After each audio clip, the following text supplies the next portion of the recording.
ખબર છે કેટલી મહાનતા છે આપણા દેશમાં. 8 ચોપડી ભણેલા કાયદાની વાતો કરે છે. મજા તો જુઓ, વિજયભાઈ રૂપાણીની જગ્યા લે એવું મનોરંજન આપણને પૂરું પાડે છે. દોસ્તો, હું તમને વાત કરું કે તલાળા સુગર મિલનો મુદ્દો લાવ્યો. ચાલુ થશે એવું કહે છે. થશે કે નહીં થાય એની પછી વાત કરું. બંધ કરવામાં કોનું પાપ હતું એનો જવાબ આપો.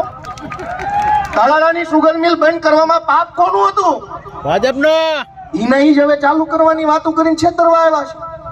એ હું સમજુ છે આ બધા માણસોને. તમે બધાએ મત આપ્યો ને ધારાસભ્ય શું બની ગયા? ગામને છેતરવાના ધંધા ચાલુ કર્યા. બંધ કોના પાપે થઈ સુગર મિલ? ભગાભાઈના પાપે બંધ થઈ. અને આજે એ જ કાયદો શીખવાડવા આવ્યા છે. દોસ્તો, બીજી વાત, આટલા વર્ષથી બંધ હતી. કોઈએ યાદ ન કર્યું કે ચાલુ કરવી પડે. તમે બધાએ જેવો વાલ થોડોક દબાવ્યો ને ભી આવી તો કે ચાલુ થશે. એનો મતલબ એમ કે ઇકોઝોન નો મુદ્દો દબાવવા માટે સુગર મિલ ને કદાચ સાફ સફાઈ ચાલુ કરાવે મજૂર લાવીને, અને જેવું તમારું દબાણ ઓછું થાય તો હતી એમ નામ બંધ થઈ જાય એવું બને. ભી મારી એટલે ચાલુ થઈ છે તો ભી ઓછી થાય તો શું થાય? બંધ થઈ જાય. તો એ એડવોકેટ ભગાભાઈ ને તમે બધા કહેજો કે ભાઈ આ ઊંઠા ભણાવવાના ધંધા રહેવા દો, અમારા છોકરા ભણેલા છે, અમને ખબર પડે છે. તમારા બધા એમ માને છે કે ખેડૂતો અભણ છે, પણ ખેડૂતો અમારી જેવા એના છોકરાને ભણાવેલા છે ને એટલે અમને બધી ખબર પડે. અમારા બાપા અભણ છે, અમે નથી અભણ ભાઈ. અમને ભણાવ્યા અમારા માવતરે, વકીલ બનાવ્યો. હું તો પોલીસમાં નોકરી કરતો, રાજીનામું મૂકીને આવેલો છું.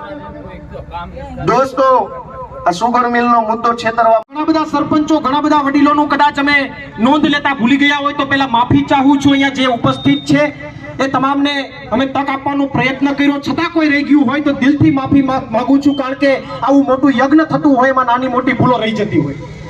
એટલે તમામને હું આવકારું છું. સામે બેઠા છે, નીચે બેઠા છે, કદાચ તમારું સ્થાન અહીંયા પણ હશે, પણ છતાં તમે જો સામે બેઠા છો એ તમારી મહાનતા છે અને હું તમને આવકારું છું. અને દિલથી બહેનો એટલી સંખ્યામાં જે ઉપસ્થિત થયા છે એમને પણ આવકારીએ, કારણ કે બહેનો લડતની અંદર સહભાગી બન્યા છે.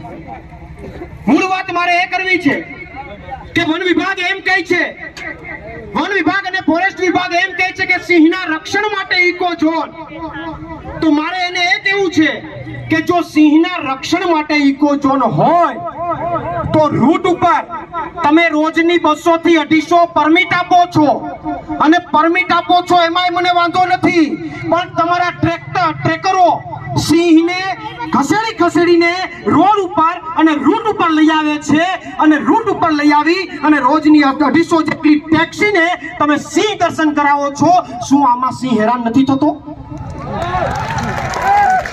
શું આમાં સિંહ હેરાન નથી થતો? મારે વન વિભાગને પ્રશ્ન કરવો છે કે અમારા રેવન્યુ વિભાગમાં ક્યાંય સિંહ મારણ કરે તો એ સિંહ પાસેથી તમે મારણ લઈ જાઓ છો.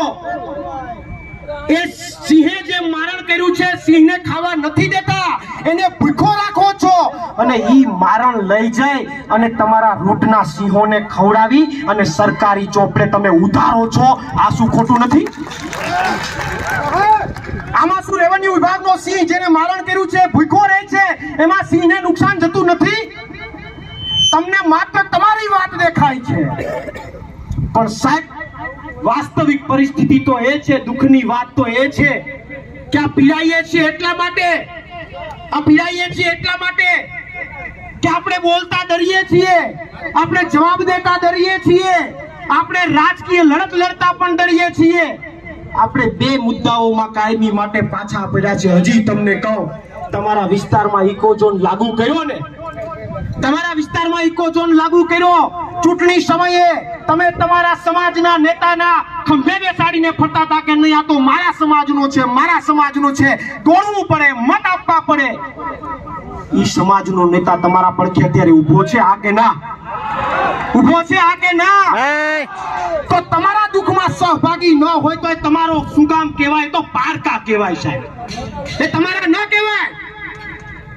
પણ દુઃખ છે અત્યારે કદાચ ગમે એટલી રાડો પાડીએ, વાસ્તવિક સ્થિતિ એ થાય છે પાછી ચૂંટણી આવે એટલે આપણે આપણા સમાજના ઉમેદવારને ખંભે બેસાડીને મારો છે કઈ નીકળી પડીએ ને એટલે આ પરિસ્થિતિ ઊભી થાય છે.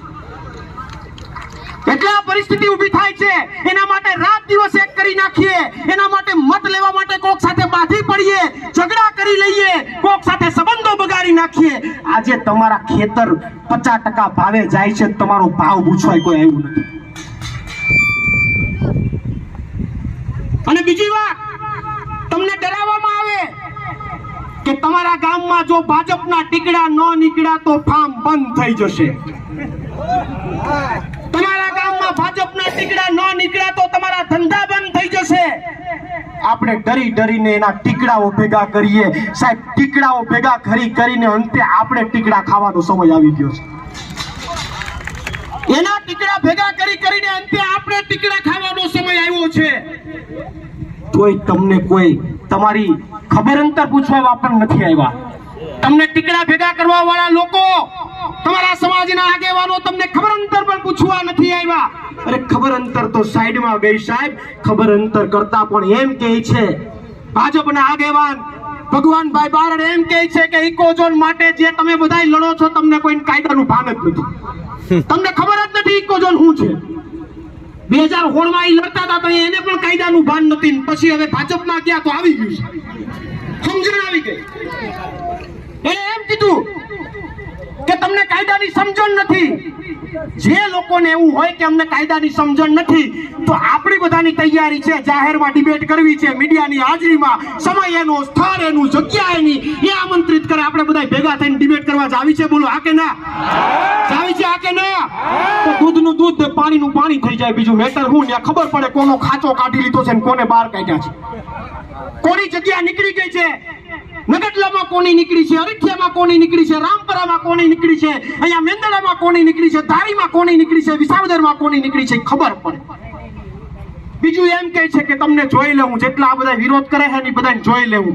હવે અટાણા સુધી જોઈ લેવાની ધમકી મારી 50% જમીનના ભાવ તો કરી નાખ્યા. હવે હું જોઈ લેવું, પૂરું કરી નાખ્યું.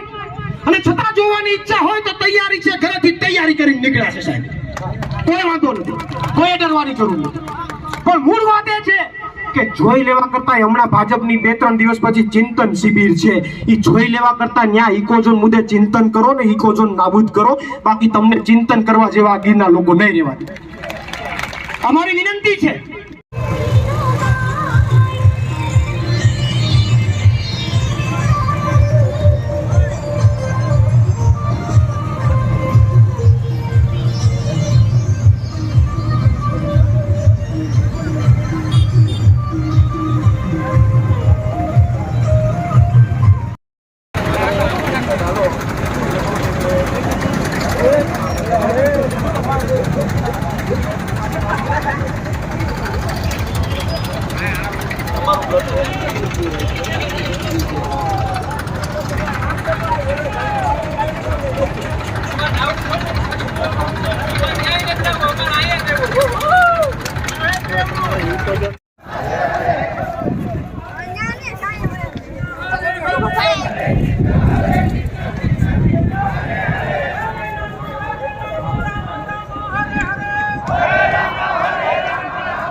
આપણે આભાર માની અને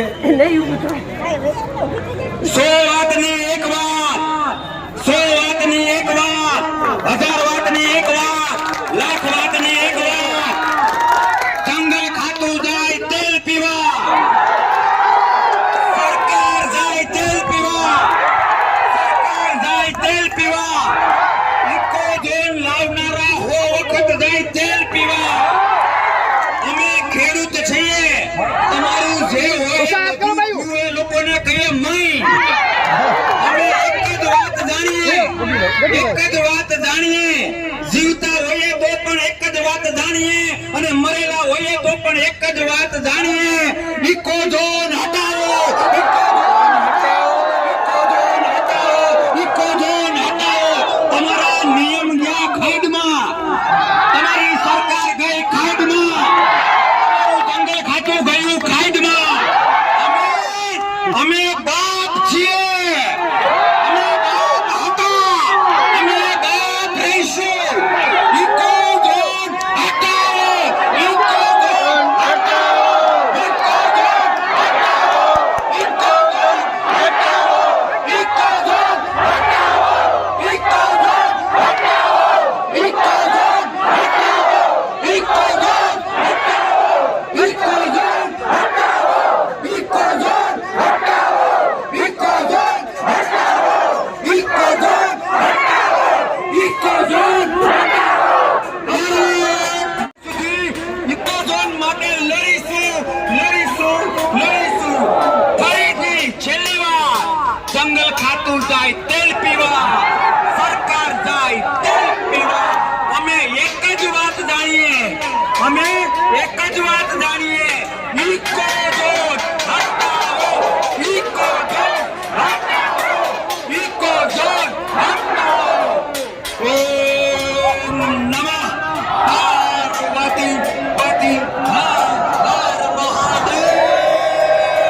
સાંભળશો નહીં તો કેમ મેળ પડશે? સાંભળશો નહીં તો કેમ મેળ પડશે?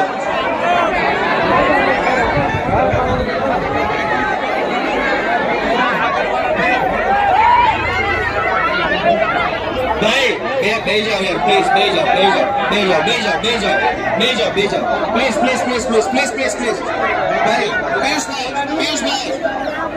પિયુષભાઈ પ્લીઝ બે જાઓ પ્લીઝ તમે બેહાડો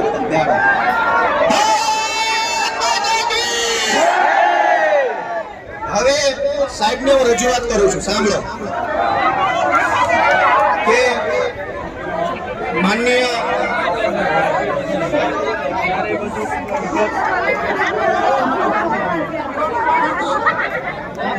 સાંભળો ભાઈ, આવું ન કરો. આજે વન વિભાગના સાહેબ આપણી વાત સાંભળવા આવ્યા છે, એ સારી બાબત છે. આપણે એમનો આભાર માનીએ કે બહાર આવ્યા છે, આપણી વચ્ચે ઊભા છે, આપણને જાણવા મળે કે શું ચર્ચા થઈ છે. હવે જ્યાં સુધી વાતચીત ચાલે ત્યાં સુધી શાંતિ રહેશે તો અહીંયા આવવાનો ધક્કો લેખે લાગશે, ખબર પડશે કે સાહેબ હું કહેવા માંગે છે. દેખાડો થાય શું ફાયદો છે? બધાને વિનંતી છે કે ખાલી સાંભળો. ઇકો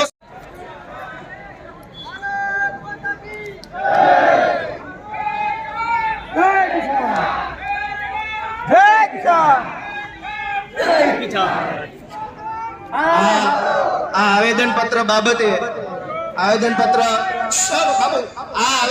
બાબતે સાહેબ હવે એમનો અભિગમ વ્યક્ત કરશે. તમારું આવેદનપત્રનું સ્વીકારું છું અને મારી ઉપલી સત્તાએ વહેલી તકે હું પહોંચતું કરીશ અને તમારા પ્રશ્નો સરકાર સુધી પહોંચાડશું. હવે સાહેબ એક મિનિટ, એક વિનંતી કે સાહેબ શું કરી શકશે?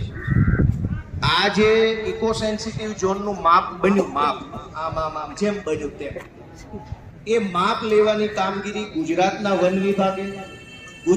વન વિભાગ વતી જુનાગઢ કે ગીર સોમનાથ વન વિભાગે અને એમના વતી આ શાસન તાલાળા જે કાંઈ હોય એમણે કર્યું છે, કાયદા પ્રમાણે ને એમાં લખ્યા પ્રમાણે. કોઈ દિલ્હીના માણસો આવીને અહીંયા માપણી કરી જાય નહીં. તો આ